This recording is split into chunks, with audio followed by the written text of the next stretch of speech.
ముఖ్యమంత్రి రేవంత్ రెడ్డితో సినీ ప్రముఖులు గురువారం సమావేశం కానున్నారు. సంధ్యా థియేటర్ వద్ద జరిగిన తొక్కిసలాటలో అల్లు అర్జున్ అరెస్ట్ అనంతర పరిణామాలపై ఈ సమావేశానికి ప్రాధాన్యం ఏర్పడింది. తాజా పరిణామాలు, చిత్ర పరిశ్రమ అభివృద్ధి తదితర అంశాలపై ఇందులో చర్చించే అవకాశం ఉంది. నిర్మాత film development corporation chairman Dil Raju ముఖ్యమంత్రిని కలిసి చర్చించిన తర్వాత రేవంత్ ఈ సమావేశానికి సానుకూలత వ్యక్తం చేశారు. ముఖ్యమంత్రి రేవంత్ రెడ్డితో పాటు ఉప ముఖ్యమంత్రి భట్టి విక్రమార్క, రోడ్లు, భవనాలు, సినిమాటోగ్రఫీ మంత్రి కోమటిరెడ్డి వెంకటరెడ్డి తదితరులు ఈ సమావేశంలో పాల్గొనే అవకాశం ఉంది. సీఎంతో సమావేశానికి ఆహ్వానం అందినట్టు సినిమా రంగానికి చెందిన ముఖ్యులు నిర్ధారించారు. సినిమా పరిశ్రమకు ప్రభుత్వం నుంచి ఎప్పుడు ప్రోత్సాహం ఉంటుందని, అయితే పేదల ప్రాణాలను పరంగా పెట్టి కాదని శనివారం శాసనసభలో ముఖ్యమంత్రి స్పష్టం చేశారు. అదే రోజు రాత్రి అల్లు అర్జున్ విలేకరుల సమావేశం పెట్టి మాట్లాడడం సినీ పరిశ్రమతో పాటు వివిధ వర్గాల్లో చర్చనీయాంశంగా మారింది. దీని తర్వాత అల్లు అర్జున్ కు పోలీసులు మళ్లీ నోటీసులు ఇచ్చి విచారణకు పిలిచారు.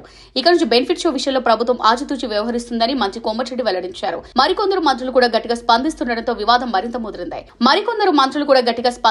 వివాదం మరింత తీవ్రమయ్యే అవకాశం ఉందని దిల్ రాజుతో సహా కొందరు సినీ ప్రముఖులు ముఖ్యమంత్రితో మాట్లాడగా సమావేశం ఏర్పాటు చేసి చర్చించడానికి సానుకూలత వ్యక్తం చేసినట్టు తెలుస్తుంది. కాంగ్రెస్ నాయకులు ఎవరు ఈ అంశం గురించి ఎక్కడ మాట్లాడొద్దని మంగళవారమే పీసీసీ అధ్యక్షుడు మహేష్ కుమార్ గౌడ్ మౌఖికంగా ఆదేశాలు జారీ చేశారు. ముఖ్యమంత్రితో దిల్ రాజు కలిసిన తర్వాతనే పీసీసీ అధ్యక్షుడు ఈ మేరకు సూచించినట్టు సమాచారం.